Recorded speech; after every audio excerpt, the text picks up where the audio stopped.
સુરતની લાજપોર જેલમાં કેદીના મોતનો મામલો 5મા દિવસે પણ પરિવારજનોએ મૃતદેહ સ્વીકારવાનો ઇનકાર કર્યો।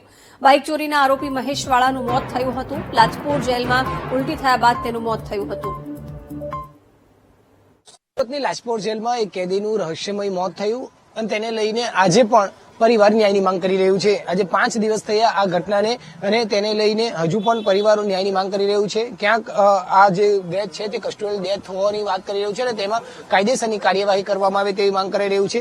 જ્યારે બીજી તરફ પોલીસ એવું કહેવાય રહ્યું છે કે આનું નેચરલ ડેથ થયું છે, કુદરતી મૃત્યુ થયું હોવાને કારણે તેઓ આગળ કોઈ તપાસ નથી કરી રહ્યા। જો કે સચિન પોલીસમાં આ અંગે ગુનો નોંધાયો છે। ત્યારે હવે સમગ્ર રાજ્યમાંથી આને લઈને આજે કેદીનું મોત થયું છે તેને લઈને હવે લોકો અને પરિવારજનો ભેગા થઈ રહ્યા છે।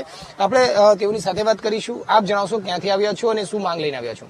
હું એડવોકેટ નવચેતનભાઈ પરમાર, હું અમરેલીથી આવ્યો છું અને અમરેલીથી અમારી આખી ટીમ વસંતભાઈ ચાવડા, વિકીભાઈ ચાવડા, અતુલભાઈ પડાયા અને તમામ મિત્રો સાથે અમે અહીંયા આવ્યા છીએ। અમે કાલે જાહેરાત કરીને અહીંયા આવ્યા છીએ।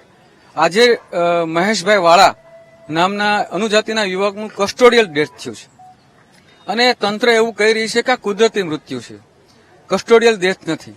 એટલા માટે આજ સુધી એફઆઈઆર 5 દિવસથી લીધી નથી। 5 દિવસથી પરિવારજનોએ આ મૃતકની લાશ સ્વીકારી નથી અને એક પણ જરા પણ સંવેદનશીલતા બતાવતા નથી તંત્રવાળા। ખાસ કરીને જ્યારે કોઈ પણ વ્યક્તિને એરેસ્ટ કરવામાં આવે ત્યારે બીએનએસએસની કલમ 53 મુજબ એનું ફરજિયાત મેડિકલ ચેકઅપ હોય છે અને ત્યારે જો એને લીવર સોરિયાસિસ હતું, તંત્રનું એવું કહેવું છે કે આ કુદરતી મૃત્યુ છે અને એને કમળાના હિસાબે મરી ગયો છે, એટલે કસ્ટોડિયલ ડેથની એફઆઈઆર લેતા નથી। 5 દિવસ થયા તો મેડિકલ ચેકઅપ થયું ત્યારે એને લીવર સોરિયાસિસ કેમ ના આવ્યું?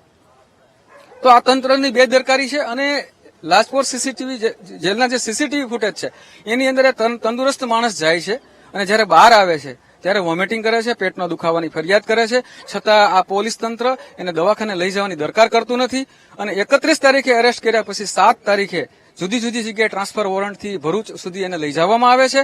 ત્યાં પણ એનું મેડિકલ ચેકઅપ વારંવાર થવું ફરજિયાત છે। આમ છતાં આની અંદર જ્યુડિશિયલ ઇન્કવાયરી થાય, આની અંદર ફોરેન્સિક પીએમ તો થઈ ગયું છે, પણ એફઆઈઆર દાખલ કરીને ઇન્વેસ્ટિગેશન કરવામાં આવે અને જે જવાબદાર છે એની સામે એફઆઈઆર થાય। કોની સામે આમાં થઈ શકે છે આપને લાગી રહ્યું છે?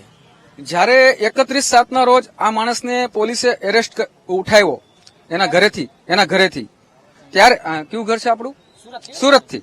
ત્યારથી લઈને એને એરેસ્ટ કર્યા પછી એનું મેડિકલ ચેકઅપ થયા પછી એને એરેસ્ટ વોરંટમાં ભરૂચ લઈ ગયા છે, અલગ અલગ જગ્યાએ લઈ ગયા છે। તમામ જગ્યામાં એનું ઇન્વેસ્ટિગેશન થવું જોઈએ અને ખાસ કરીને જયારે લાજપોર જેલમાં લાવ્યા છે ત્યારે લાજપોર જેલની અંદર એને ઝડપી રૂમમાં લઈ જવામાં આવે છે અને પોલીસનું એલિગેશન એવું છે કે એના મોઢામાંથી મોબાઈલની ચિપ્સ નીકળી હતી, સિમ કાર્ડ નીકળ્યું હતું, તો એને મારવા હોવાનું એક્ઝેક્ટલી અનુમાન થઈ શકે છે। એવું પ્રિઝમ્પશન 100% થાય છે કે માનો કે ચિપ્સ મોઢામાંથી નીકળી તો તમારે એટલું બધું મારવાનું કે એને ઇન્ટરનલ ઇજાઓ થાય અને એને લીવર સોરિયાસિસ હતું તો તમે એને પેટમાં કોઈ માર્યું છે એટલે એ માણસનું મૃત્યુ થયું છે। તો કસ્ટોડિયલ ડેથ 101% છે, એમાં કોઈ ડાઉટ નથી અને તંત્રએ એફઆઈઆર કરવી જોઈએ અને પ્રોપર ઇન્વેસ્ટિગેશન કરવું જોઈએ। શું માંગ છે? ક્યાં સુધી આવી રીતના લડત ચાલતી રહેશે? અત્યારે એમના ફાધર, જે મૃતકના ફાધર છે એમને મળ્યા, એમના મૃતકના ભાઈને મળ્યા છીએ અને એમને કીધું છે કે આખા ગુજરાતભરનો 50 લાખ દલિત અનુજાતિ સમાજ તમારી સાથે છે અને જરૂર પડે તો અનશનનો કાર્યક્રમ આપશું, જરૂર પડે તો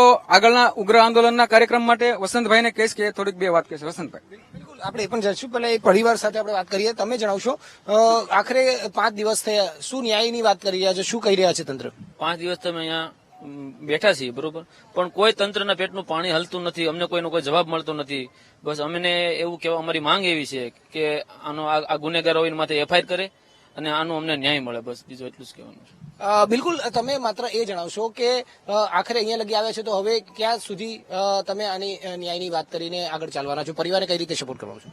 પરિવારને અમે બધી રીતે સપોર્ટ કરવા માટે જ અહીંયા આવ્યા છે અને જરૂર પડશે તો એવું નથી કે અમે અહીંયા જ બેઠા રહેશું, બરાબર। આ લાશ અહીંથી ચાલતી અમારા ખંભે સીપી કચેરીએ પણ જઈ શકે છે, હર્ષ સંઘવી સાહેબના ઘરે પણ જઈ શકે છે અને અત્યારે હાલ મુખ્યમંત્રી આવ્યા છે તો ત્યાં પણ જઈ શકે છે। એટલે અમે કોઈ પણ રીતે લડવા તૈયાર છીએ।